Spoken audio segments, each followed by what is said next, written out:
My wife's cat spent 4 years treating me like furniture that owed him money, but then our other cat passed away and suddenly he became obsessed with me, demanding belly rubs every 5 minutes and meowing nonstop, so now I'm basically his personal servant and I'm slowly losing my mind. Posted by you/BattleScarredBear. So, a bit of backstory. In 2020, I moved in with my then girlfriend, now wife. Along with our shared life came a shared menagerie. I brought my dog, Gemma. She brought 2 cats, Indy and Pico. I had high hopes that the animals would become some quirky Pixar-style blended family. I was a fool. Gemma was the sweetest, scruffiest, quietest old mutt you've ever met. The kind of dog who looked like she'd seen things, but mostly just wanted a gentle chest rub and a soft place to nap. She loved cats, in a way that felt like she wished they were her pets. I've seen her gently lay down next to cats, with this hopeful look on her face. She never barked. She didn't snuggle, exactly, but she'd lie nearby, always quietly hoping the cats might someday love her back. She was the canine equivalent of a kid on the first day of school holding out a juice box like, friends? Indy, one of the cats, was a calico tabby with the emotional range of a bomb about to go off. Chaos incarnate. She hated the move, hated Gemma, hated everything really, except for my wife and, somehow, eventually, me. For the first year I lived there, she refused to come down to the first floor. Eventually, she came around to me, but she never stopped treating Gemma like an unholy menace. Even once she started hanging out downstairs, she'd travel across furniture and windowsills like a tiny fluffy assassin avoiding pressure plates, just to avoid setting paw where Gemma might have breathed. Poor Gemma had to give up on her dream of having a cat buddy real fast after getting swatted, undeservedly, too many times. And then there was Pico. Pico is a large orange tabby with the emotional resilience of a wet loaf of bread. Anxious, clingy, and, this is important, he had absolutely no time for me. He was a sad fat boy who lived only for my wife. He didn't like me. He tolerated Gemma. He hated cuddles unless they came from his chosen human. If my wife closed her office door, he'd cry like the Romeo understudy in a high school drama class. He'd side-eye me like I was the guy she told him not to worry about. We had an understanding. I existed, and he pretended I didn't. So that was our house for years. Gemma trying to just exist peacefully with the dying hope the cats might one day accept her. Indy radiating murder vibes or snuggling my head with begrudging affection. Pico ignoring me with great enthusiasm. It was an uneasy truce, but it held.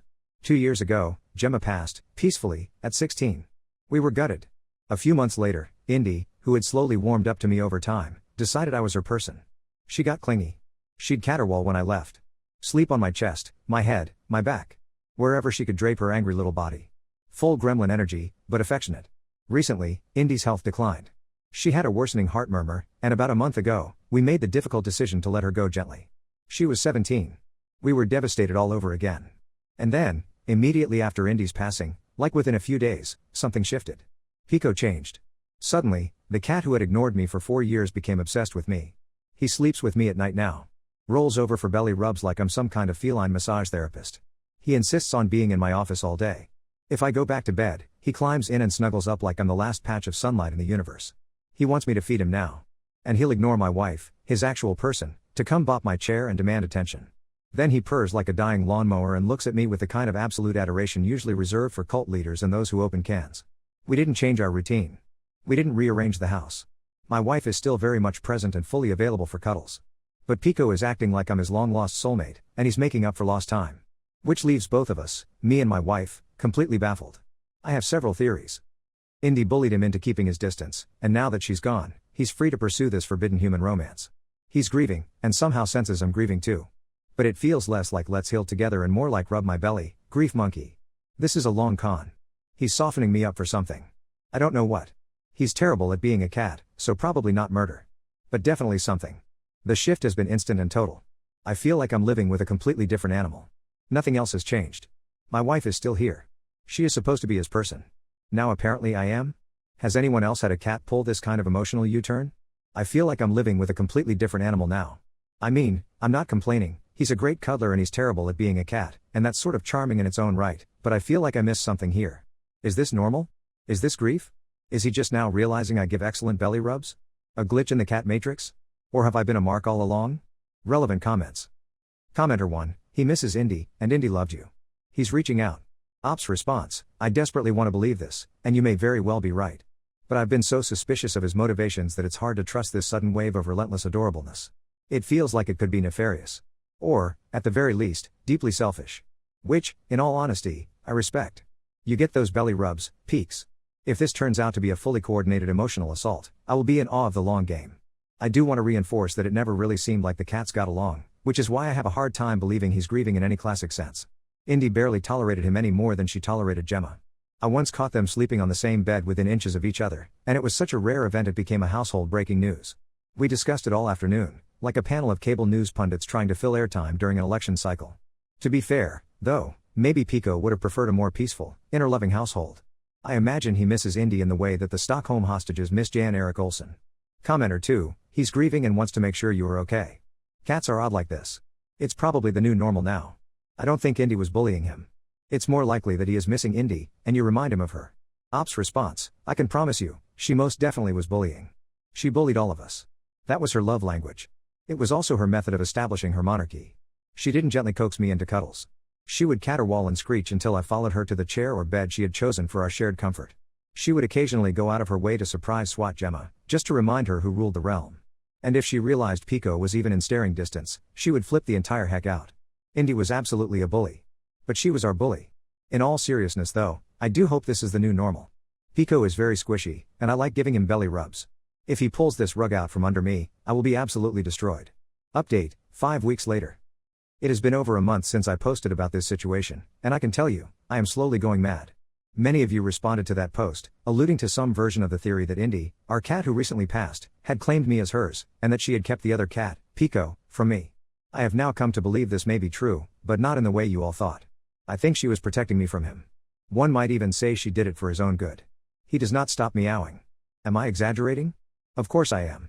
He is not capable of uttering a constant, repeating, irritating meow every second, on the second, for all 86,400 seconds of the day. He is asleep approximately 16 to 18 hours of the day. He also spends 10 to 30 seconds per meal inhaling the variety of damp, brown, pâté-like meat pastes we drop onto his ornate, flower-shaped ceramic cat dish, multiple times a day. Meow. He is capable of keeping up that unrelenting pace of meowing for several consecutive minutes, sometimes as many as 15 of them, my personal best in resisting his unsiren-like call, bundled together into an episode of mind-eroding sonic torture. It is not loud. No, it is worse than loud. It is like a psychic lance to the skull. As though someone is tapping on the blackboard of my mind with chalk-dusted fingers, little scratches of nerve-wrenching shocks to my cerebellum. Over and over and over again. Meow. Meow. I have ascertained some of the meanings of his belligerence. The purposes of these verbal assaults are many. Here are just a few of the reasons he has decided to employ this persuasion technique. He would like his breakfast approximately 3 hours early, 5 a.m. He would like a second serving of breakfast. He thinks he can convince whichever one of us didn't serve him breakfast that he hasn't had breakfast yet. He would like some of my breakfast. He would like lunch now. Yes, he has recently decided he would like lunch. He is thirsty. He, of course, has a massive cycling water bowl, but it seems he must announce when he is heading off for a drink. He would like an afternoon snack. He would like my afternoon snack. He is wondering if he can have some of our dinner. He would like his own dinner. He would like my wife to stop singing. He would like to be pet. He would like to be drawn into a cuddle and pet.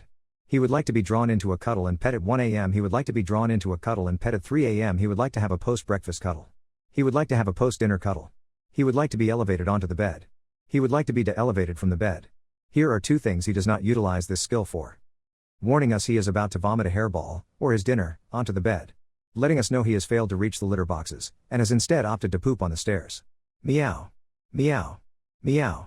And finally, to explain the elevation points, and the yet unmentioned and most egregious use of this newfound misuse of his vocal powers, I must explain that my desk, where I work most days, is in a cubby in our bedroom.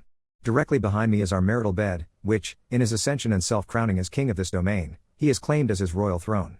Yes, there are stairs installed at the end of the bed. Yes, he is perfectly capable of using them. But no, he does not lower himself to such indignities when his human-powered elevation device is present. To be clear, I am that human-powered elevation device. Not my wife. Not any other nearby human. Just me. Meow. Meow. Meow. Meow. And this leads us to the newest, and most heart-melting, yet infuriating, implementation of his royal declarations, begging for my attention. Not just my attention, but a very specific form of attention that he bypasses my wife for entirely. She cannot perform this task, apparently. Only I can. Meow. Meow. Meow. Meow. Meow. This is entirely our fault. He was terrible at being a cat in the first place. He had no motivation to chase mice, strings, or even little laser lights. He never showed any interest in getting to high places like most other cats. In fact, the only time I've seen him try to ascend further than the couch was to get to the back of the couch, where my wife had left her bowl of ice cream unattended.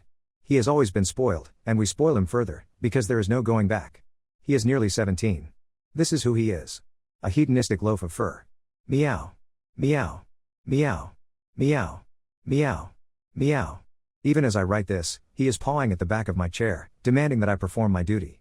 That duty? Belly rubs. It's not just any old belly rubs. He likes when I grasp him firmly, but gently, press my head against him, and flop him down onto his side.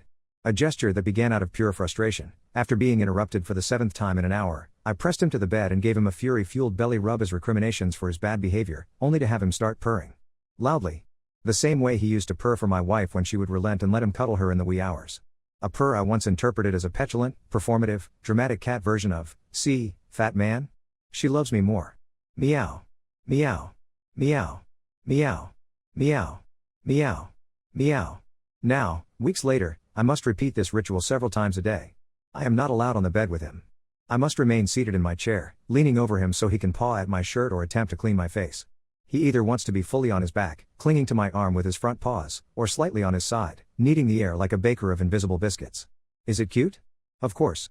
Is it annoying and inconvenient? Almost exclusively. When I am in meetings. Meow. When I am deep in a programming binge. Meow. When I am desperately trying to maintain focus on a passage of prose. Meow. When I am trying to watch course material for work. Meow. Meow. Meow. Meow. Meow. Meow. Meow. Meow. Meow. It is slowly eroding away at my tether. I can feel each utterance pierce into the meaty noodles of my gray matter, like an infestation of furry caterpillars crawling amongst my neurons. And yet, how can I be angry with him? How can I be annoyed, his aged purr muscles sputtering as I stroke his belly, sounding like an ancient lawn tractor lurching back to life, the engine struggling to turn over even with the choke fully pulled out. The kind of noise you hear before some grizzled old man in a plaid shirt with a yellowed mustache says you can't just cold start him, gotta warm him up first. Sometimes I try to re-establish my grasp of reality by engaging these mewlings in conversation. Meow. Sorry, I didn't catch that. Meow. No, it's not time for dinner yet, buddy. Meow. You wouldn't talk to your mother like that. Meow. It's not okay to use that kind of language in this house. Meow. Seriously, where did you learn that word? It wasn't from me. Is it working? I don't know. My wife and mother-in-law find these exchanges hilarious. They don't realize this is my last-ditch effort to keep my sanity. I don't think it's working. I am losing it. He never stops until he gets what he wants. Any sense of autonomy I had as an adult has rotted away. I no longer feel in control of my day, let alone the idea of having any say in my destiny. I have no choice here. I must comply. I can only choose to endure or comply. There is no relief from it. I have no mouth but I must meow. Meow. Meow. Meow. Meow. Meow. Meow. Meow. Meow. Meow. Is this why we often jest about cats owning us? It doesn't feel so funny anymore. It feels horrifyingly, viscerally, unerringly true. I once believed I was terrorized by the other cat, her machinations and demands feeling pointed, but now, I wonder, have I been inherited, passed like a crown, from one master to the next? Is this orange monster my Joffrey? I can feel myself coming unglued at times, and the conversations take a darker turn.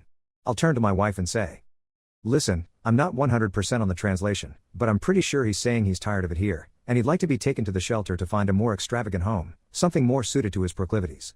Or, I'm pretty sure he just said it's time to cut the apron strings. He's ready to get out there, get a job, and find a place of his own. I think we should support him in gaining his independence." Or, Pico tells me he's interested in taking up lake swimming. She finds these less funny, especially since I've repeated them enough that she now warns of severe consequences if I even think such a thing. Do I think such a thing? Only in jest, I assure you. I may be going mad, but I am not a monster. I would never hurt this cat, or any other creature. I am gentle with them, and I love them more than people. Even this cat. This cat, who tests the limits of the love between us. I do love him. I do. I swear. Meow. Meow. Meow. Meow. Meow. Meow. Meow. Meow. Meow. Meow. I am just baffled. Annoyed, certainly, but mostly baffled. Why does he like this ritual so much? Is this play for him or some elaborate humiliation ritual for me that I do not yet fully comprehend? If I stop and turn back to my work, he will wait a few minutes, then cry for me again, and when I return he has stood up again. So being knocked over is part of it. But why? Why is he so particular? What does it mean? What is this? Meow. Meow. Meow. Meow. Meow. Meow. Meow. Meow. Meow. Meow. Meow. I am resigned to my fate. I will act as his personal elevator, and I will serve him his rubs of the belly. I do, and will find mental fortitude and emotional sustenance as he enjoys my attention. I will let my heart melt as he grasps my arm. Or when he paws my shirt. Or when he makes his air biscuits. But why are the air biscuits he makes so slow and so delicious?